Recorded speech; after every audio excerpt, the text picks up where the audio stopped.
भारत माता की, भारत माता की, छत्रपती शिवाजी महाराज की, धर्मवीर छत्रपती संभाजी महाराज की, भारत रत्न डॉक्टर बाबासाहेब आंबेडकरांचा, भगवान बिरसा मुंडा की, जय श्रीराम, जय जय श्रीराम। हिंदवी स्वराज्याचे सरसंस्थापक छत्रपती शिवरायांना मानाचा मुजरा करतो। भारतीय राज्य घटनेचे शिल्पकार भारतरत्न डॉक्टर बाबासाहेब आंबेडकर यांना मानवंदना अर्पित करतो। आज या सभेकरता मंचावर उपस्थित असलेले आपल्या जिल्ह्याचे पालकमंत्री आणि राज्याचे बांधकाम मंत्री सन्माननीय रवींद्र चव्हाणजी, आपले लोकप्रिय खासदार डॉक्टर राजेंद्र गावितजी, ज्यांना आपण या ठिकाणी उमेदवारी दिली आहे, ते आपले लाडके उमेदवार डॉक्टर हेमंत सवराजी, मंचावर उपस्थित सन्माननीय आमदार श्रीनिवास वनगाजी, रमेश दादा पाटीलजी, संदीप धुर्वेजी, अशोक उईकेजी, जिल्हाध्यक्ष भरत सिंह राजपूतजी, आनंद भाई शहा, सन्माननीय विश्वनाथ पाटीलजी, कुंदन संखेजी, समीर मोरेजी, सुरेश जाधवजी, भाऊ चौधरीजी, अमित घोड़ाजी, विलास तरेजी, राणी द्विवेदीजी,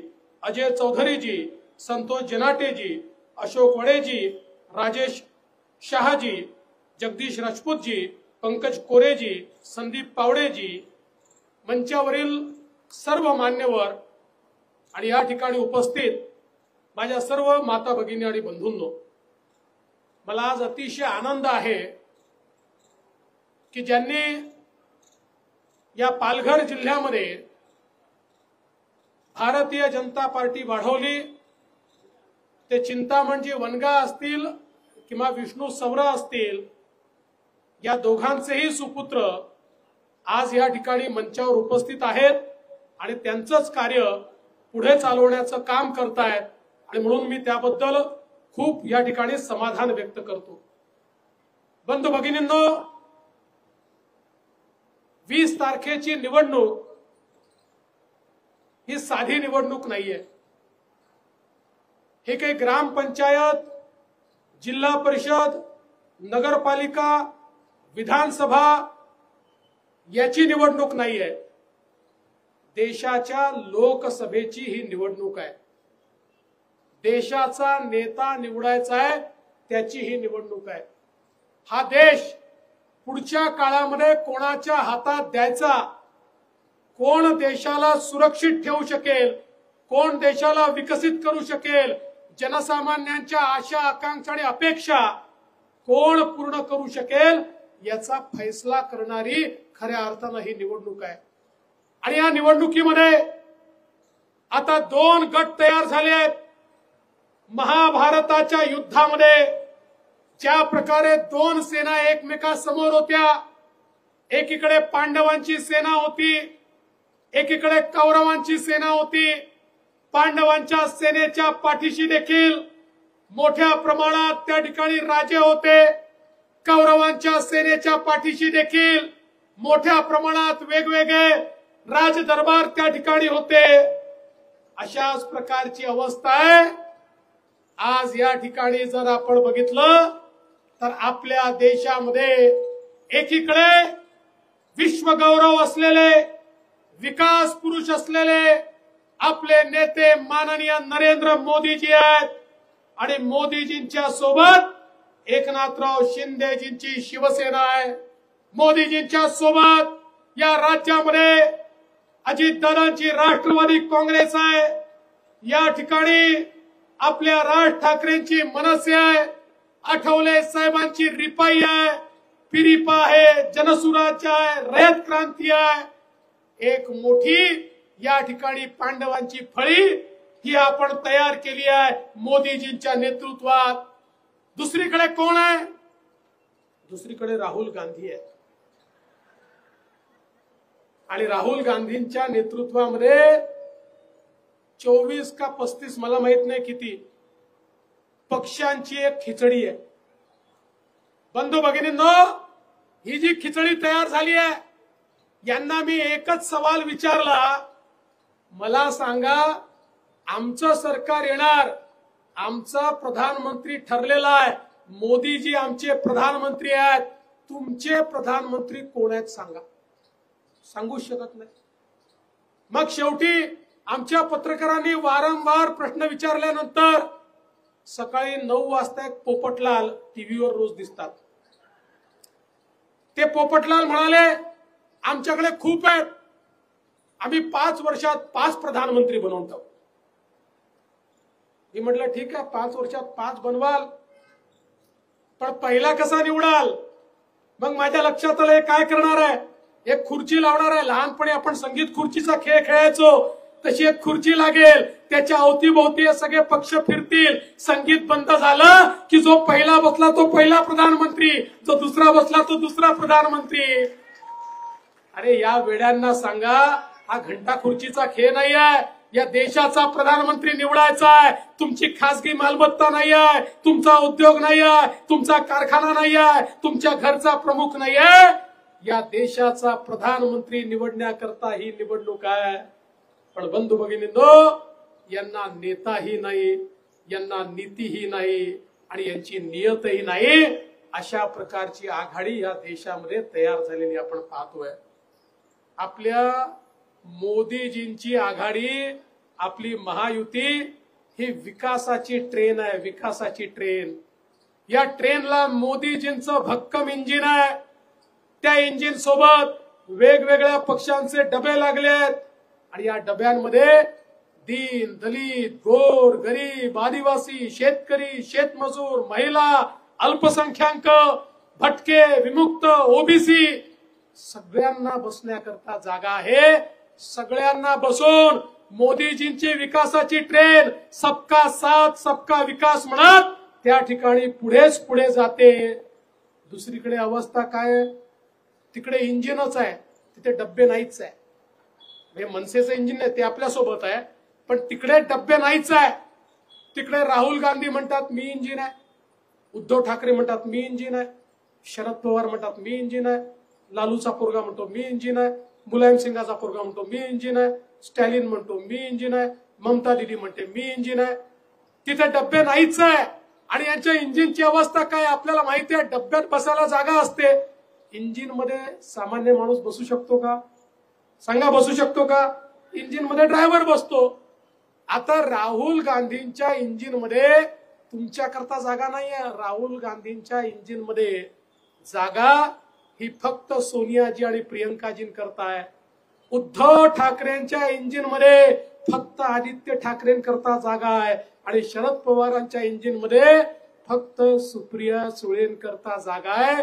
तुमच्या करता यांच्या इंजिन मध्ये जागा नाही।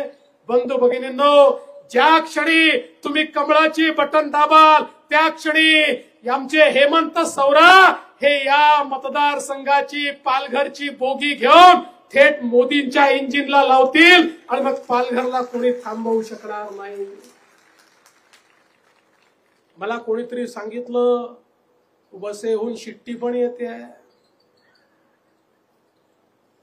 अरे वसई वालों को बताओ, राजपूत जी वसई वालों को बताओ, मेंढक कितना भी फूला तो बैल नहीं हो सकता और शेर की खाल पहनकर सियार शेर नहीं हो सकता।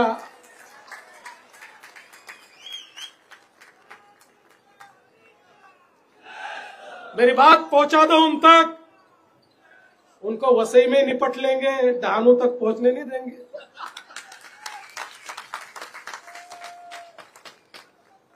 आणि त्यामुळे बंधू भगिनींनो, ही देशाची निवडणूक आहे। या देशामध्ये मोदीजींनी गेल्या 10 वर्षामध्ये केलेलं परिवर्तन हे आपण सगळ्यांनी बघितलंय। मोदीजींनी 10 वर्षात रेकॉर्ड केला। जगातले सगळे अर्थतज्ञ चर्चा करतात हे मोदींना कसं जमलं। 10 वर्षात मोदीजींनी 25 कोटी लोकांना गरिबी रेषेच्या बाहेर काढले।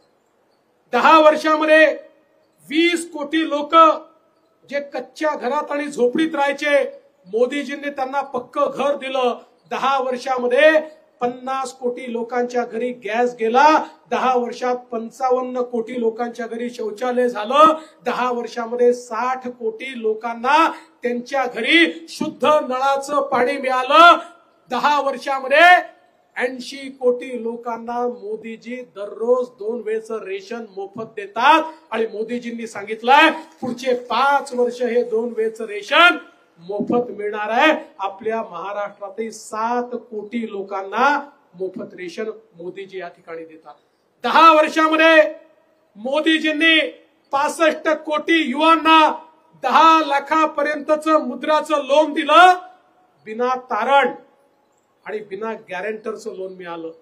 एक काळ असा होता, बँकेत कोणी गेला तर त्याला विचारलं जायचं तुझ्याकडे तारण ठेवायला जमीन आहे का, घर आहे का, कोणी सरकारी बाबू तुझा नातेवाईक आहे का, त्याची गॅरंटी आण तर तुला लोन मिळेल। मोदीजींनी सांगितलं यांची गॅरंटी मी घेतो आणि 64 कोटी लोकांना 10 लाखापर्यंतचं लोन बिना तारण आणि बिना गॅरंटरचं मिळालं। आता मोदीजींनी सांगितलं 10 लाख नाही, आता यापुढे 20 लाखाचं लोन बिना गॅरंटरचं आणि बिना तारणाचं मोदीजी देणार आहे।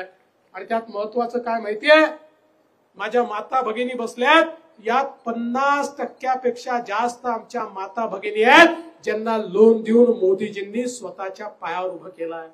आज आपण बघा, देशामध्ये मोदीजींनी 80 लाख बचत गट तयार केले आणि त्या माध्यमातून 8 लाख कोटी रुपये दिले। त्या माध्यमातून 10 कोटी महिलांना आपल्या पायावर उभं केलं आणि आता त्यातल्या 3 कोटी महिलांना मोदीजी लखपती दीदी बनवतायत, लखपती बनवतायत। आपल्या पालघरमध्येही 28,000 बचत गट या ठिकाणी मोदीजींमुळे लाभान्वित झाले आहे आणि आमच्या अनेक बहिणी या पालघरमध्येही मोदीजींमुळे येत्या काळामध्ये लखपती होणार आहेत। आणि एवढंच नाही, माता भगिनींनो लक्षात ठेवा, आता या मंचावर तुम्हाला महिला दिसत नाहीत, पण आमची सत्ती संपणार आहे।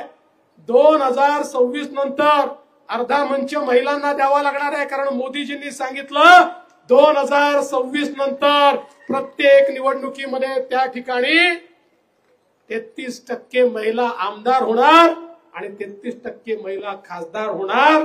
त्यामुळे महिला राजही मोदीजी आणतायत, कारण मोदीजी म्हणतात देशाच्या विकासामध्ये महिलांची सगळ्यात मोठी भागीदारी असली पाहिजे।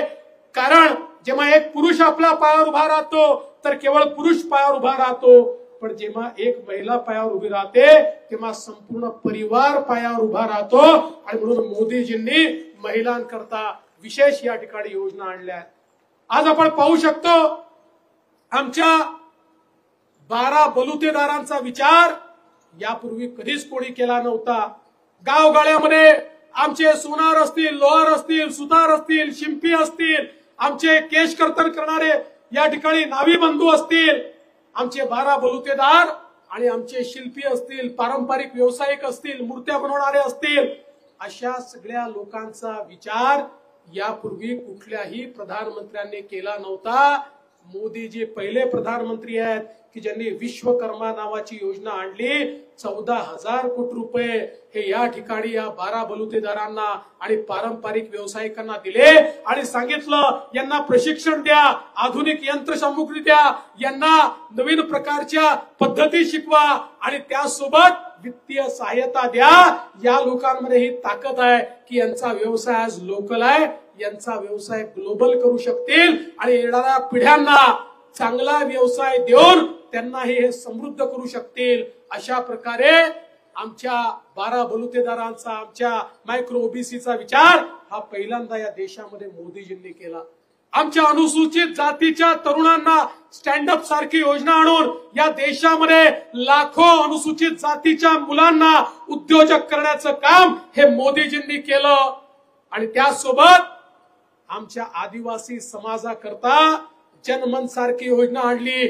24,000 कोटी रुपये आदिवासी समाजाकरता मोदीजींनी दिले आणि या ठिकाणी आदिवासी वाड्या असतील, वस्त्या असतील, पाडे असतील, गावं असतील, त्या ठिकाणी सर्व प्रकारच्या सोयी करत आमच्या आदिवासींना प्रशिक्षित करून आणि त्या ठिकाणी त्यांना वित्तीय सहायता देऊन त्यांना गरिबीतनं बाहेर काढत आमच्या आदिवासींचा उत्थान झाला पाहिजे याकरता 24,000 कोटी रुपये देणारे आपले पंतप्रधान नरेंद्र मोदी आहेत. बंधू भगिनींनो, या भारतामध्ये इतक्या वर्षानंतर पहिल्यांदा आमच्या एका आदिवासी भगिनीला देशाचं राष्ट्रपती द्रौपदी मुर्मूजींना देशाचं राष्ट्रपती करण्याचं काम जर कोणी केलं असेल तर ते नरेंद्र मोदींनी केलंय. आज आपण पाहू शकतो आमचे मासेमारी करणारे जे लोक आहेत त्यांचा कधी विचार कुठल्या पंतप्रधानांनी केला नव्हता. या ठिकाणी आमच्या कोळी बांधवांकरता नीलक्रांती सारखी योजना मोदीजींनी आणली आणि या योजनेच्या अंतर्गत नवीन जेटी तयार करण्याचा विषय असेल, नवीन बोटी देण्याचा विषय असेल, नवीन फिशिंग हार्बर तयार करण्याचा विषय असेल, या ठिकाणी 2014 ते 2024 मध्ये सर्वात जास्त जेटी, सर्वात जास्त फिशिंग बोटी, सर्वात जास्त फिशिंग हार्बर या महाराष्ट्रात तयार करण्याचं काम हे मोदीजींच्या नेतृत्वात या ठिकाणी झालंय. आणि यासोबत मोठ्या प्रमाणात मत्स्य दुष्काळ कसा दूर करता येईल याची उपाययोजना मोदीजींनी केली. आणि आमचा या ठिकाणी व्यवसाय करणारे जे कोळी बांधव आहेत यांना देखील त्या ठिकाणी सुलभ लोन मिळालं पाहिजे, त्याला शेतीचा दर्जा मिळाला पाहिजे, त्याकरता वेगळं मंत्रालय झालं पाहिजे. हे सगळं करण्याचं काम खऱ्या अर्थानं आमच्या मोदीजींनी केलं. आज अनेक लोक येतात आणि खोटं बोलतात.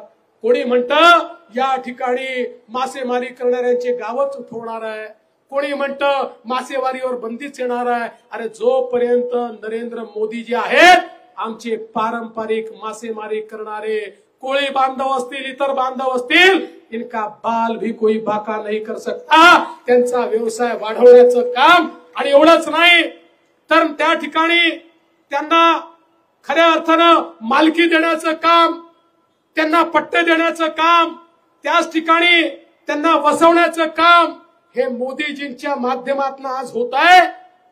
भविष्यातही कोणी त्यांना हलवू शकणार नाही अशा प्रकारचे त्यांचे कागदपत्र डॉक्युमेंट आज मोदीजींच्या माध्यमातून या ठिकाणी तयार होत आहेत.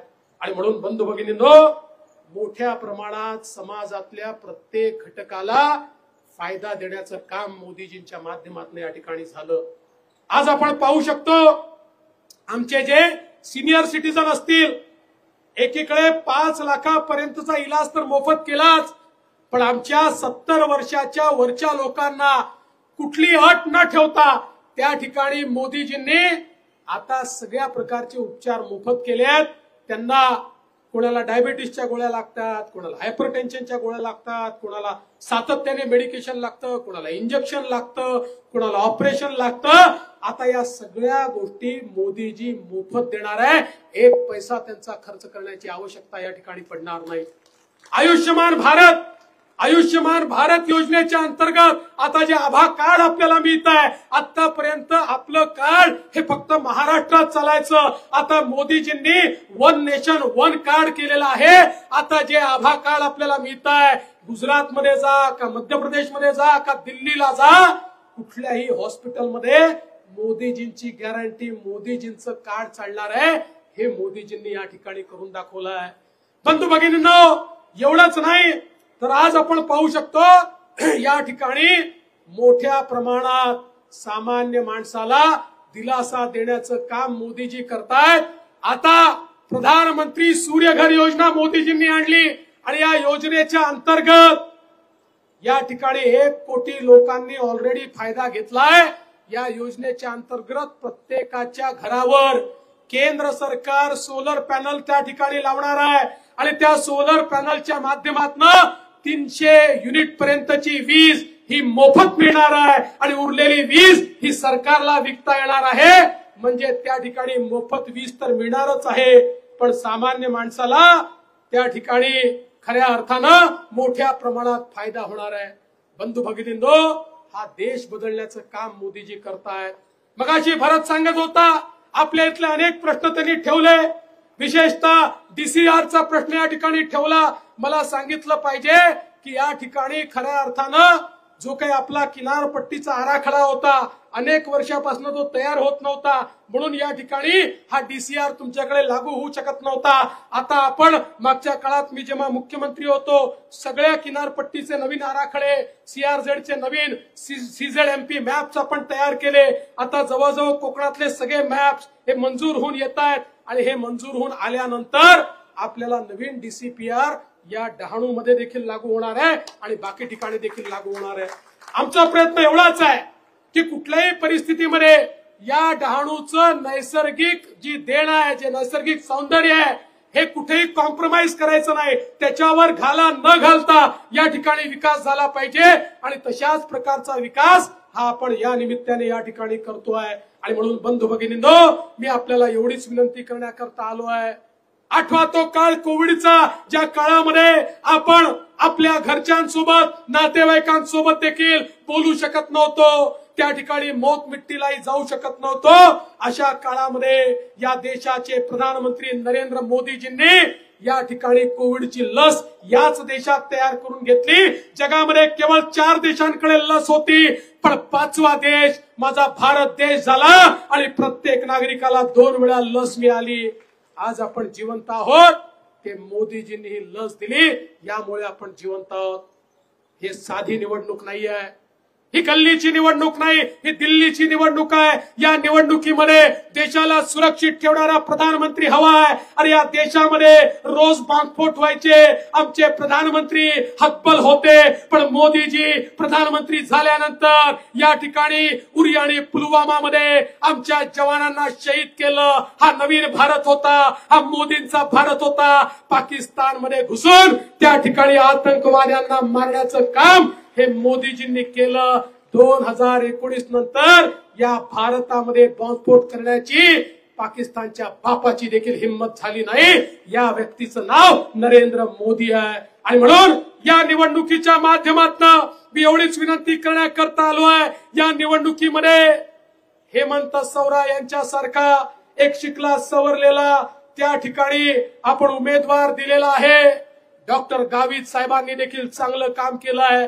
काही लोक म्हणतात डॉक्टर गावितांचं तिकीट कापलं नाही. आम्ही त्यांना सांगितलं तुम्ही आता महाराष्ट्रामध्ये काम करा. भारतीय जनता पक्षामध्ये ही पद्धती आहे की ज्याच्यामध्ये तुम्ही बघितलं असेल सगळ्या राज्यांमध्ये अनेक खासदारांना आम्ही त्या ठिकाणी राज्यात काम दिलं, राज्यात काम करणाऱ्यांना केंद्रात काम दिलं आणि त्यांना देखील आम्ही सांगितलं, त्यांनी ते सहर्ष त्या ठिकाणी स्वीकार केलं. त्यामुळे त्यांच्याकडेही आमचं लक्ष आहे आणि त्यांनाही आम्ही योग्य तो सन्मान या ठिकाणी निश्चितपणे देणार आहोत. पण त्याच वेळी डॉक्टर हेमंत सवरा यांच्यासारखा एक चांगला उमेदवार आपल्याला प्राप्त झालाय आणि येत्या 20 तारखेला ज्यावेळी डॉक्टर हेमंत सवरा यांच्या कमळाचं बटन तुम्ही दाबाल, वोट तर डॉक्टर सवरांना मिळेल, पण तुमचे आशीर्वाद नरेंद्र मोदीजींना मिळतील. मोदीजींना आशीर्वाद देण्याकरता 20 तारखेला कमळावर मतदान करा, एवढीच विनंती करतो आणि माझं बोलणं संपवतो. धन्यवाद. जय हिंद, जय महाराष्ट्र.